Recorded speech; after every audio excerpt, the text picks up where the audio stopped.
straight back into it. This one is going to be an interesting one. I'm going to find out all the measurements on this 20 block. So the steps of what I need to do is put this main brace on, the crank cradle, whatever you call it. It's got a million different names. I'm going to fit that in without bearings in it, measure the inside of the tunnels, and then we're going to take it back off and then measure it with bearings in there to check the bearing clearances. What I will also need to do is measure the thrust bearing on number 4 here. Measure that with the mic, and then that will tell me the difference between, well, the bearing in my crank journal, how much thrust I have. Double check that, make sure that's all good, and then once obviously the crank is installed, I will check it with the dial indicator anyway. And yeah, that is mainly the bottom end stuff done, because I have the measurements of all the pistons and I have the measurements of all the bores, top, middle, bottom, thrust, front to back, taper, everything.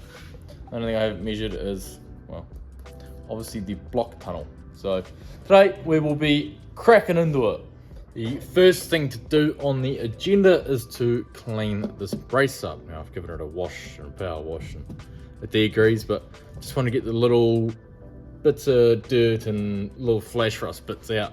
So I got myself a little bit of green Scotch-Brite and I'll just run through and give it a very light clean up, just like that. Want a nice clean surface for the bearings to go on, and I'll also give these a quick scuff and also the side bits where it locates in the block. Now this is not enough to remove it and, you know, cause problems where it's going to slip around the block.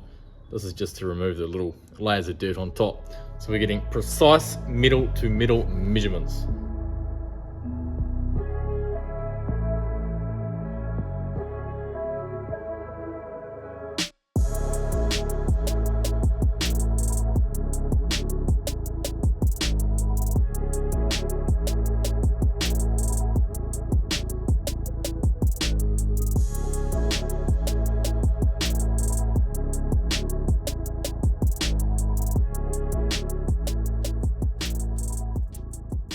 Now I've got that all cleaned up and ready to go. I need to grab the main brace bolts, which I believe are hanging around in a box somewhere, and then I'll have to blow the holes in the block out. Just get the air gun and poke them in there, clean them out. I actually have a tap that side as well. I bought one so I can run it through. So I'll probably do that first and then blow it out. Then we've got a nice clean thread to torque into. So I will do that, get that ready, and then put it back on a time lapse and chuck the brace in and do some measuring. Got a bit worried for a second there. I thought I lost my bolts, but I'd actually thrown them in my spare bolt pile to get them out of the way. I've got one for just random bolts and one that I pulled an RB20DET apart a long time ago. I was sitting on the top of there, and the last missing one was sitting in the other bolt bin. So lucky I've got all them back. I do have spares anyway, but I wanted to use the ones that came out of it. Give them a clean up because they are pretty crusty and yuck, covered in oil, and you know, we'll clean them up good. And then yeah, I've tried to tap that as well, but my tap is, I guess the tolerance is a little bit different. The one on the block is too tight. I'm not going to go cutting new threads, so I'll leave it how it is. They are clean in there. They've had oven cleaner in there and been washed and been blown out, so they'll be sweet. So we'll just clean these up, lug them back up the way I always do with the paintbrush and some oil, torque it down, and then measure it, take it out, process repeats.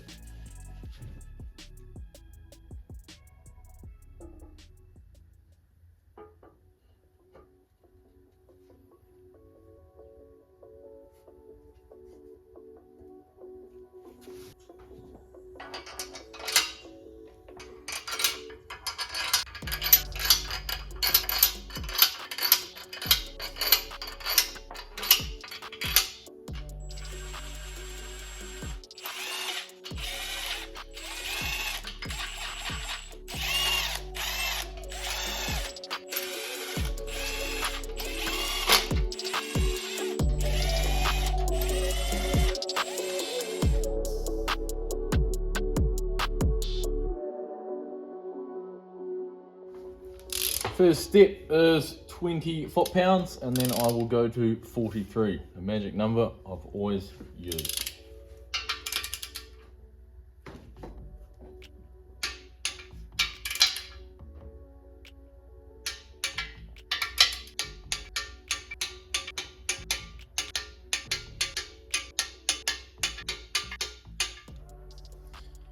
up that to 43.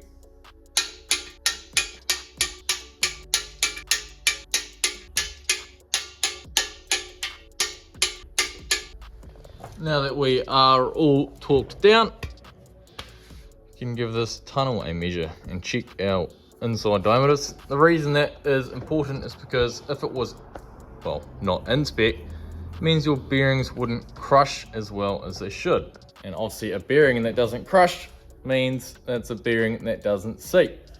Because it's not the tangs that hold the bearing in place, that's only for assembly. What holds the bearing in place are the two edges, the things that actually crush it in place. So if these were too big, well, you get a better chance of spinning bearings. And you have to line bore it and line hone it. So hopefully we don't have to do that. Shouldn't do because, well, it hasn't had a bearing actually spin in its journal. But it's good to check, good to write down, good to keep in mind. I have just gone and found the factory tunnel spec for the 20. Now that is right here. So we're looking for a number just under 55 millimeters in a very small range. So I will drag this over to the vise because it's quite hard to hold the mic and the inside mic at the same time. So I don't have the machine is touch. So drag it over there, start checking, time lapse, write it down, see what we get.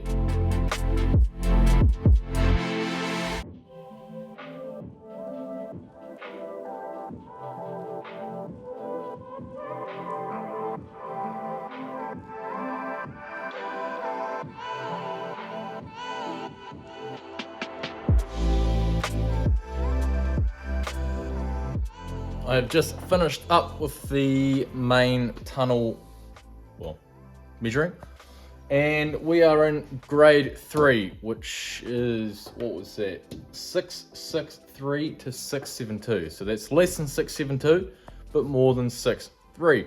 Now I've just been writing down at 660 because, well, I've got some non-digital ones, so I can't get an exact accurate reading, so I just put down 660. But we are in that range, and then I would match my crank specs to chart and see where I end up. Obviously it doesn't really matter anyway, I've already bought my bearings, so it'd be sweet, but that is how you do it. You line them up, there you go. Now I've done that, I need to pull this brace back out again and then chuck all my bearings back in it. I have them behind me over here. My ACL race bearings for my mains and ACL mains or ACL race bearings for the big ends. We'll chuck that in and then measure them again.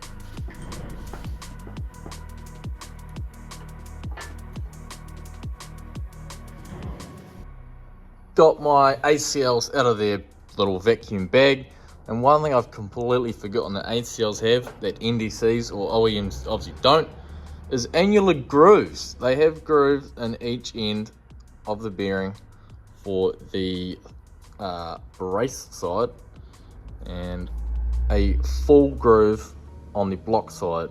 So this means you get oil all the way around, and where your oil is mainly stored in a journal is on the side.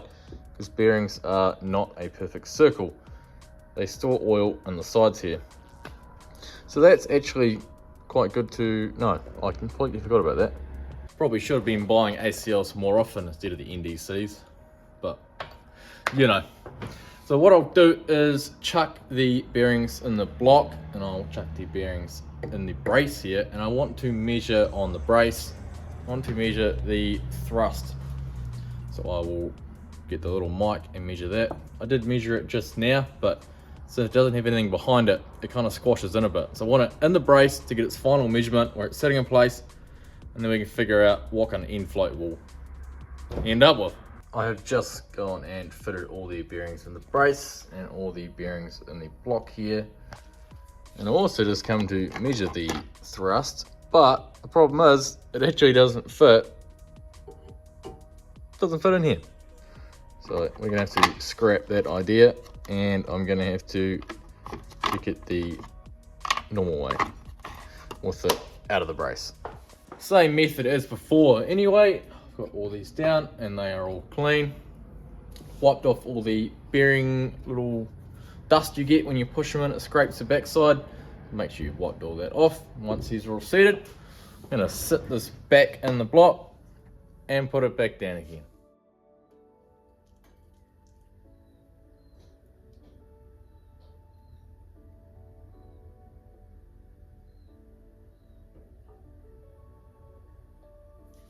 We'll also mention I have just cleaned these bolts again, and I have re-lubed them in oil on the threads and the bolt head. They got a bit dirty when I pulled them out, and when I was using the air gun on the bench, I got a few aluminum shavings on them. So I've re-cleaned every single one again.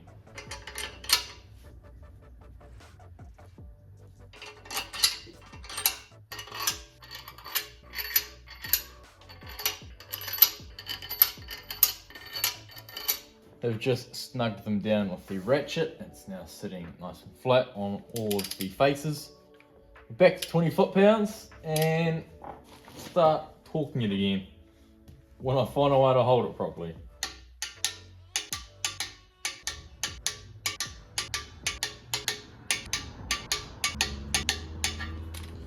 Up that back to our magic 43 that I've always used. There we go.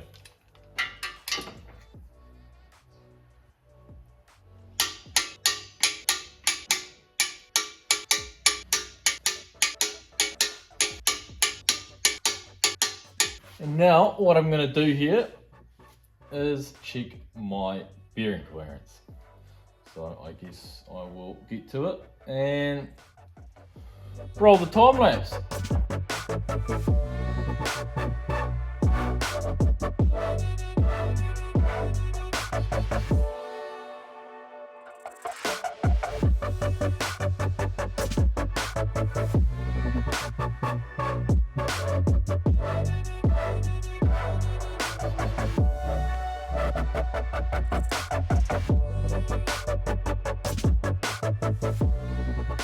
Well, that is all done. Measured the tunnel width bearings now, and they have all come to 55.02 as on my list. And when you grab that number, and you grab the number which is the size of the crank vane, which is 54.96, you get the bearing clearance exactly what I was wanting of 0.06. Bang on. That's what I shoot for every time I do a build. It's I think the upper limit is 0.47, I think, factory shop manual. But I go just a tad bit looser, because loose is fast, even though they say it doesn't last. Loose is fast, and when you're pushing more power, you obviously want clearance. That is my rule of thumb that I go by. That's what I shoot for every time, and it doesn't do me wrong. Now that is sorted out, and I've got my measurements, my crucial measurements that I needed. What I need to do is now figure out the thrust size. What we're going to do with that, since the little micrometer, wherever that's gone, under here it didn't fit, I will just measure the inside of the actual crank face with the inside mic, and then I will grab the outside mic and put it on the bearings. So I have to whip that brace back off, and then that will tell me what my thrust is. I'll whip that brace back off and chuck it on time lapse again for the 100th time today. And we'll see what we end up with. What you should be worried about when you're building a motor is checking the specs of your brand new parts. Things get machined wrong, shit happens. So when you get a set of pistons, I've seen CP pistons be way undersized. I've seen different things be undersized. Rods, especially when you check rods without bearings in them and you check your inside diameter, you will probably see a huge fluctuation. You can get some that are like 1.5 thou out, which is diabolical, but you know. Anyway, get into it.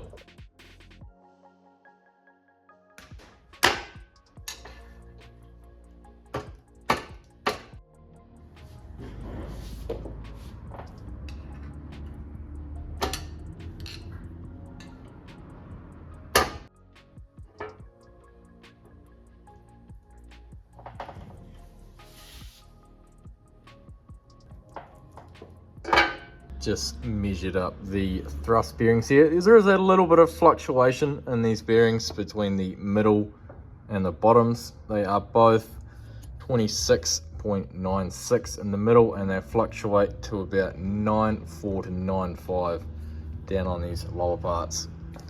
Got that written down, and we will go measure the crank and see how she measures it up. Inside mic is set up there. That is perfect.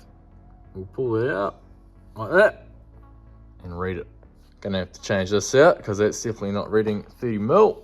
Now we set up with the appropriate mic. I've got the inside mic in there, and we read a beautiful crispy 27.02. And when you take your 26.96 and you put it together with your 27.02, you end up with 0.06.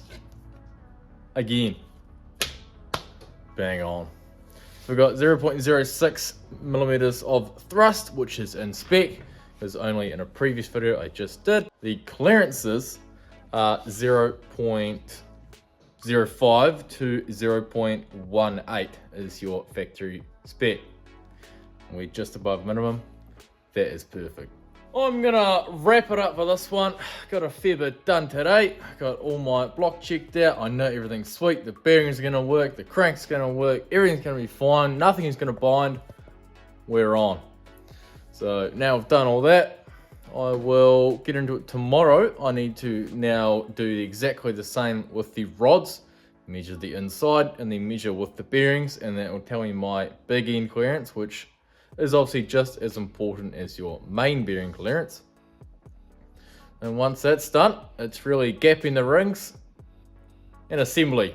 Obviously things need a final clean. I need some more oven cleaner because I chew through it like nothing else. One final clean, get all the grit out of it, and then she's ready for putting together. That'll be the whole short block essentially built.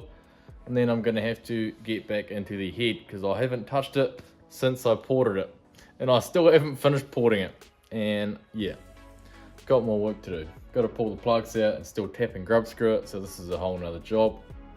But yeah, it's getting cold. I'm going to wrap it up. That's it.